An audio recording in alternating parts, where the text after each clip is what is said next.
मी स्वतः बघत असते मी याच्याबद्दल थोडक्यात माहिती देते. मेट्रो मुंबई मेट्रो लाईन ही आपल्याला सगळ्यांनाच माहिती आहे की एक पूर्णपणे अंडरग्राऊंड कॉरिडॉर आहे. 33.5 किलोमीटर लांबीचा, त्याच्यामध्ये 27 स्टेशन आहे, त्यातली 26 अंडरग्राऊंड आहे. ओरिजिनल याची DPR कॉस्ट 23,136 कोटी होती जेव्हा 2011 मध्ये याचं प्लॅनिंग केलं होतं. आणि आता त्याची जी रिवाइज DPR कॉस्ट किंवा जरा क्लोज टू कम्प्लिशन कॉस्ट होती जवळ 37,276 कोटी आहे. त्याच्यावरचे रिटर्न्स कसे म्हणजे रिकवर कशी होणार हे पैसे, तर ह्याच्यामध्ये सगळी कॅपिटल कॉस्ट रिकवर होत नाही, होऊ शकत नाही. कारण आपण ह्याच्यावरचे जे रिटर्न्स असतात ते दोन पद्धतीने कॅल्क्युलेट करतो. एक तर फायनान्शियल इन्व्हेस्टमेंटवरचे फायनान्शियल रिटर्न्स आणि दुसरे असतात इकॉनॉमिक रिटर्न्स. कारण ही शेवटी एक समाजाची किंवा शासनाची समाजासाठी केलेली गुंतवणूक आहे ज्याच्यातून समाजाला लॉंग टर्म आणि लार्जर बेनिफिट्स मिळणं अपेक्षित आहे. त्यामुळे या प्रकल्पाचा EIRR जो 15 ते 17% आहे आणि जो FIRR आहे तो 3 ते 3.5% आहे. दररोज 17 लाख प्रवासी वाहून नेण्याची क्षमता याच्यामध्ये आहे. आणि याची जी अंमलबजावणी करणारी यंत्रणा आहे ती मुंबई मेट्रो रेल कॉर्पोरेशन, जी केंद्र आणि राज्य शासनाची इक्वल पार्टनरशिप असणारी जॉईंट व्हेंचर कंपनी आहे. याचं थोडक्यात वर्णन वॉल स्ट्रीट जर्नल या 2016ला कव्हर केलेलं होतं. 21च्या आधी 16-17ला असेल. त्यावेळेला त्यांनी याला म्हटलं होतं की the world's most audacious transit project, one of the most audacious transit project. त्याच्याबद्दल त्यावेळेला त्यांनी त्यातल्या अडचणी त्यांनी खूप सुरुवात होती आणि त्याच्याबद्दल भरपूर चर्चा होत असत. त्याचं जस्ट एक म्हणजे कशा पद्धतीने ग्लोबली पण या प्रोजेक्टकडे बघितलं जातं त्याचं एक झलक दाखवण्यासाठी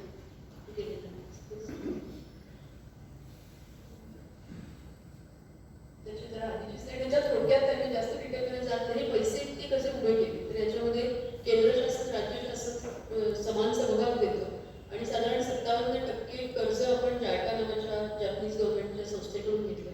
ही संस्था भारतातल्या सगळ्याच अशा प्रकारच्या मास रॅपिड ट्रान्झिट सिस्टीमला खूप कमी दरामध्ये कर्ज देते आणि त्याचा रिपेमेंट पिरियड खूप मोठा असतो, ज्याला टेनॉर म्हणतो, तो जवळजवळ 20 वर्षाचा असतो. 10 वर्षाचं मॉनिटरिंग असतं. त्यामुळे प्रकल्प स्वतः जेव्हा रेव्हेन्यू अर्न करायला लागतो तेव्हा त्याचे रिपेमेंट आपल्याला करायला लागते. आणि हा प्रकल्प त्याच्यावरची जी प्रवासी संख्या आहे ती विचारात घेता ह्या प्रकल्पात जरी पूर्ण कॅपिटल कॉस्ट रिकवर नाही झाली तरी आपण ऑपरेशन आणि मेंटेनन्सचा खर्च निघेल आणि प्रकल्प आपण त्याच्या योग्य पद्धतीने पुढे चालू शकू अशा पद्धतीचं रेव्हेन्यू आणि डेट सर्व्हिस करू शकू असा रेव्हेन्यू याच्यामध्ये अपेक्षित आहे. त्यामुळे या संस्थेने आपल्याला एवढ्या मोठ्या प्रमाणात कर्ज दिलेलं आहे. त्याच्यासाठी केंद्र शासनाची पूर्णपणे गॅरंटी सुद्धा. त्याची सेलिंग फीचर्स ही मला वेगळ्याने सांगायची गरज नाही. आता आपल्यापैकी बऱ्याच जणांनी मुंबईमध्ये ऑलरेडी मेट्रो आली आहे, बऱ्याच जणांनी त्याचा प्रवास केला आहे. त्याचं एकच वैशिष्ट्य सांगतो की ट्रेन 8 डब्यांची गाडी आहे. बऱ्याच ठिकाणी तुम्ही मेट्रो लाईन हवानी बघितली तर 3 गाड्यांपासून सुरुवात होते, मग पुढे पुढे वाढवतात. परंतु हा एक कॉरिडॉर असा आहे की ज्याच्यामध्ये सुरुवातीपासूनच मोठ्या प्रमाणात प्रवासी येणार आहेत. कारण आपण लिटरली मुंबईच्या अशा भागांमधून जातोय की जिथे आज कुठल्याही प्रकारची रेल्वेची कनेक्टिव्हिटी नाही आहे. आणि त्याच्यामुळे सुरुवातीपासून या 8 डब्यांच्या गाड्या आहेत. 2400 प्रवाशांना एका वेळेला घेऊन जाण्याची याची क्षमता आहे. 25 kV AC ट्रॅक्शन आहे, जे आता सगळ्याच मेट्रोना आहे. त्याच्यामध्ये सगळ्यात महत्त्वाचे पूर्ण अंडरग्राऊंड आहे. त्यामुळे याला फुल प्लॅटफॉर्म स्क्रीन डोअर्स असणार आहेत आणि त्याच्या आतमध्ये या ट्रेन असणार आहेत. 2 लेवलची स्टेशन असणार आहेत. आपण एलिव्हेटेडमध्ये उलटे जातो, प्लॅटफॉर्मवर असतो, इथे प्लॅटफॉर्म खाली असतो, तेव्हा कॉम्पर्सवर राहतो आणि मग आपण खाली तिकीट वगैरे काढून मग प्लॅटफॉर्मवर दिलं जातं. ही अतिशय आधुनिक अशा प्रकारची सिस्टीम आहे ज्याच्यामध्ये automatic train protection, automatic train control आणि अगदी ड्रायव्हरलेस ट्रेन ऑपरेशनची क्षमता असणारी मेट्रो आहे. सुरुवात त्याची ड्रायव्हरलेसली होत नाही कारण आपल्याकडे अजून सेफ्टी रेग्युलेशन साठी त्याला खूप टेस्टिंग पिरियड द्यावा लागतो. तो आपल्याला लगेच देता येत नाही. त्यामुळे आपण प्रोजेक्ट सुरू करतो आणि त्याच्यानंतर मग काही कालांतराने ते ड्रायव्हरलेस ऑपरेशनमध्ये जातो. याच्यामुळे ज्याला आम्ही कनेक्टिंग द अनकनेक्टेड असं नेहमी म्हणतो या प्रकल्पाच्या बाबतीमध्ये, कारण त्यातून जवळ 30 वेगवेगळे employment clusters, government offices, private offices जोडले जाणार आहेत. 22 शैक्षणिक संस्था, अनेक मेजर हॉस्पिटल्स आणि सगळ्यात महत्त्वाचं म्हणजे आपली दोन्ही डोमेस्टिक आणि इंटरनॅशनल एअरपोर्ट जे दोन्ही टर्मिनल एअरपोर्ट आहेत ते जोडले जाणार आहेत. ज्या सगळ्या इतर ट्रान्सपोर्ट मोड्स आहेत त्याची महत्त्वाची मग त्याच्याशी जोडली जाणार आहे. आणि त्याच्यामुळं कनेक्टिव्हिटी ह्या कॉरिडॉरने साऊथ मुंबईमध्ये म्हणजे आयलँड सिटी ज्याला आपण म्हणतो मुंबई शहरामध्ये येणारा एकमेव कॉरिडॉर. बाकीचे सगळ्या मेट्रो आहे इतरत्र असलेल्या त्यांना सगळ्या त्याला कनेक्ट होत आहे आणि त्याच्यामुळे याचं महत्त्व आहे. एन्व्हायरमेंटली अतिशय बेनिफिशियल आहे कारण त्याचे 85% याच्यावर प्रवासी ते रस्त्यांवर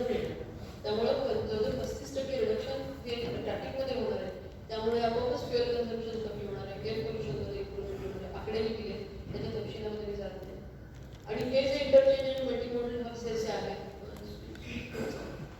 ज्याच्यात कुठे कुठे कोणती स्टेशन जोडली जाणार आहेत, जसं CST ला सेंट्रल रेल्वे, चर्चगेटला वेस्टर्न रेल्वे, ग्रँट रोडला महालक्ष्मी, ही सगळी कनेक्शन सेंटर्स आहेत. तुम्ही त्याच्यामध्ये त्याला मुंबई सेंट्रलला पुन्हा वेस्टर्न रेल्वे जोडली जाणार आहे, DKC मध्ये लाईन 2 जोडली जाणार आहे, एअरपोर्टचे दोन्ही टर्मिनल आहे, मरोळ नाक्याला लाईन 1 जोडली जाणार आहे, लाईन 6 आरे कॉलनीचे जे स्टेशन आहे तिथे जोडली जाणार आहे. त्यामुळे सर्व बाजूंनी ह्या इतर मेट्रो आणि इतर मोड्स ऑफ ट्रान्सपोर्ट महत्वाचं आहे ते याला कुठे ना कुठे जोडले जाणार असल्यामुळं ही मेट्रो लाईन एखाद्या बॅकबोनसारखे काम करणार आहे आणि त्याच्या भोवती बाकीचे सगळे मेट्रो उभं राहणार. आता हा प्रकल्प केला कसा एवढा मोठा 37,000 कोटीचा प्रोजेक्ट करण्यासाठी? त्याच्यासाठी आपल्याकडे जनरल कन्सल्टंट्स होते जे वर्ल्ड वाईड अशा प्रकारचे काम करण्याचा अनुभव असलेल्या 4 कंपन्या एकत्र येऊन बेकॉम, Asia, Padeco, Japan, Louis Berger, USA, Israel हे एकत्र आले आणि ते आमच्याबरोबर याच्यामध्ये या प्रकल्पात पूर्णपणे प्रोजेक्ट इंजिनियर म्हणून काम करतात. सिव्हिल कॉन्ट्रॅक्टचे 8 वेगवेगळी पॅकेजेस तुम्ही काय घेतले आणि जवळजवळ 32 सिस्टीमचे पॅकेजेस आहेत, वेगवेगळ्या सिस्टीम्स आपल्याला करायला लागतात. या सगळ्यांना आपण एका विशिष्ट पद्धतीने टेंडरिंग करू आणि याच्यामध्ये जनरली कन्स्ट्रक्शन ऑफ इंडियन आणि इंटरनॅशनल बिल्डर्स असं करून आपण हे सगळे जे काम करणारे लोक या प्रकल्पामध्ये आणले, ज्यांना त्याचा अनुभव होता, ज्याच्याकडे त्याचा प्रकल्प राबवण्याची क्षमता. आणि याच्यासाठी आपण ही स्टँडर्ड बिल्डिंग डॉक्युमेंट जी JICA ची असतात, ज्याला पीडित जे लोक म्हणतो आम्ही, ती डॉक्युमेंट्स वापरली. गव्हर्नमेंट ऑफ इंडियाचे काही जे नॉर्म्स आहेत कन्सल्टंट अपॉइंट करण्यासाठी किंवा वर्क प्रोक्युरमेंट गाईडलाईन्स हे वापरले जातात. त्यामुळे अत्यंत ट्रान्सपरंट पद्धतीने या सगळ्या लोकांना याच्यामध्ये प्रकल्पामध्ये आणलं. इनोव्हेटिव्ह डिजिटल प्रोजेक्ट मॅनेजमेंट याच्यामध्ये इन्व्हॉल्ड होती, त्याच्यामध्ये सगळी IT based document management system, project management system, हे सगळं खूप एक कॉम्प्लेक्स अशा प्रकारची ही सगळी रचना होती, ज्याच्यातून प्रकल्पाचा रिव्ह्यू, डॉक्युमेंट सबमिशन, वेगळ्या वेगळे डिझाईन्स, 3D व्ह्यूज म्हणजे 3D डिझाईन हे तयार करून त्याच्या माध्यमातून प्रत्यक्ष डिझाईनिंगचं प्रोसेसिंग. त्यामुळे आमच्याकडे एवढ्या सगळ्या सिस्टीम एखाद्या स्टेशनमध्ये असल्या तरी त्या आपल्याला स्क्रीनवरच 3D फॉर्मॅटमध्ये डिझाईन बघायला मिळत असते, म्हणून फ्लॅश डिटेक्शन वगैरे ज्याला म्हणतो. कारण अनेक वेळेला तसं न केल्यानंतर काही वेळेला काम झाल्यानंतर थोडीफार तोडफोड करावी लागते. हे सगळ्या ह्याच्यामध्ये आम्ही या सगळ्या सिस्टीम अडॉप्ट केल्यामुळे टाळलं गेलं. तर प्रोलायन्स, प्रोजेक्ट वाईज, पॅनोवेरा, enterprise resource planning, ERP, common asset management software, 3D view technology, हे सगळं आम्ही प्रयत्न केले.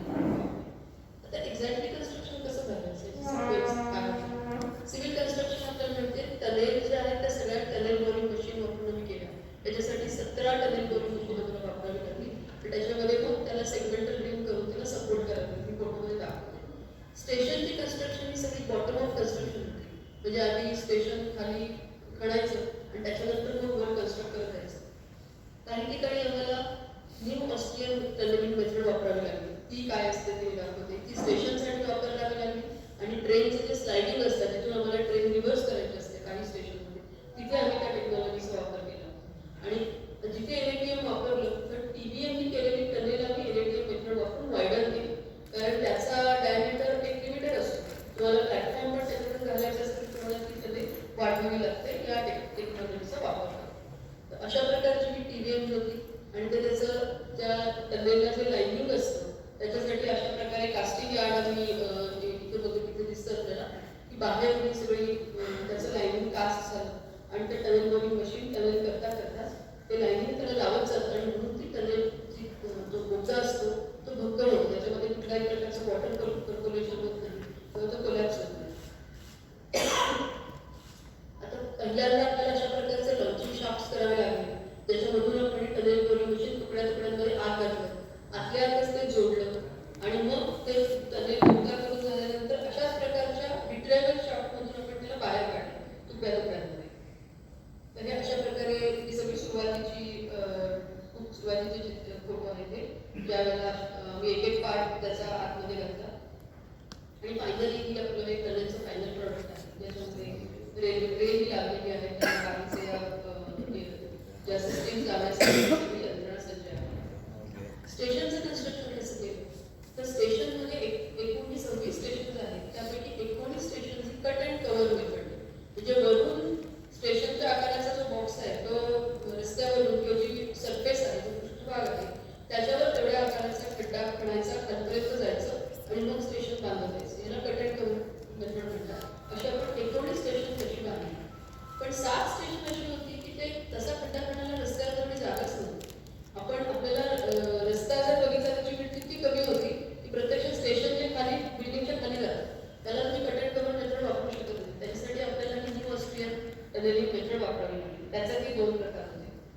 ही करताना जनरली कट अँड कव्हर अशा पद्धतीने केलं जातं. तुम्ही जर बघितलं तर वरती हा सरफेस आहे, रस्ता उघड दिसतोय, गाड्या जात आहेत आणि आपल्याला खालपर्यंत खोदत जायचं आहे. तर ते खोदण्यासाठी मग एका बाजूला either diaphragm wall किंवा सिकल पाईल्स करतात आणि अशा पद्धतीने त्याला सपोर्ट केला ग्राउंडला दोन्ही बाजूला. ते निळे जे बार दिसतात ते ग्राउंड सपोर्ट सिस्टीम आहे, ज्याला पायलिंग केलं जातं, मोठी मोठी पायलिंग रिक्स आपण बघतो आणि मग हळूहळू त्याला सपोर्ट देत आपण हे असं पडत जातो आणि वरती एक डेक आम्ही टाकल्याच्यावरून ट्रॅफिक मूव्ह होतो आणि त्याच्यामध्ये आपण काम करतो.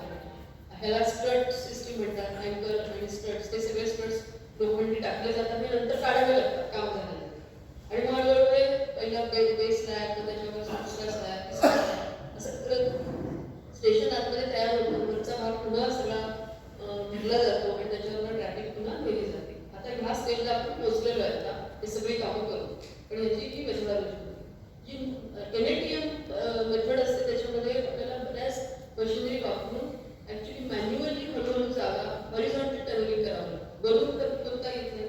त्यामुळं आता जसे हे 2 बोगदे आहेत ते टनल बोरिंग मशीनने केले, परंतु प्रत्यक्ष स्टेशनला त्याच्यापेक्षा जास्त जागा लागते. मग त्याच्या भोवतीचा सगळा परिसर हा वेगवेगळ्या मशीननी वेगवेगळ्या पद्धतीने त्याची एक सिस्टीम आहे. त्या सिस्टीमने सगळं करून काढावं लागतं अशा पद्धतीने. आणि मग आतमध्ये आतल्या जसं गिरगावचं मी दाखवते तुम्हाला, Girgaon station, Kalgaon station, grand station, Dadar station, त्यानंतर शिदलादेवी स्टेशन, मुरड स्टेशन आणि इकडचं आपलं याचं फाउंडनचं स्टेशन. ही सगळी स्टेशन तर वरून बघता येत नाही, वरती सगळ्या इमारती आहेत त्या पण जुन्या डेलॅपिडेटेड आहेत. त्यामुळे त्यांना हात न लावता त्यांच्या खाली ज्याला हॉरिझॉन्टल ड्रिलिंग करून आपल्याला ही स्टेशन बनवावी लागेल. एकदा ही लाईन पूर्ण अंडरग्राउंड आहे त्यामुळं आणि त्याच्यावर रॉकचं कव्हर आहे. रॉकमधून काही वेळेला व्हायब्रेशन्स फास्ट त्याचा स्पीड जास्त असतो, त्यातून व्हायब्रेशन स्प्रेड होण्याचं. भविष्यामध्ये ह्या मेट्रोचं काम खाली जात असताना वरती व्हायब्रेशन जाणू नये म्हणून आम्ही त्याला ट्रॅक सिस्टीम जी आहे ती वेगळी केली. हाय व्हायब्रेशन अटेन्युएशन ट्रॅक स्ट्रक्चर आहे भारतात पहिल्यांदा. त्याच्यावर भरपूर 1.5-2 वर्ष रिसर्च झाल्यानंतर फायनली ITOCच्या अप्रुव्हल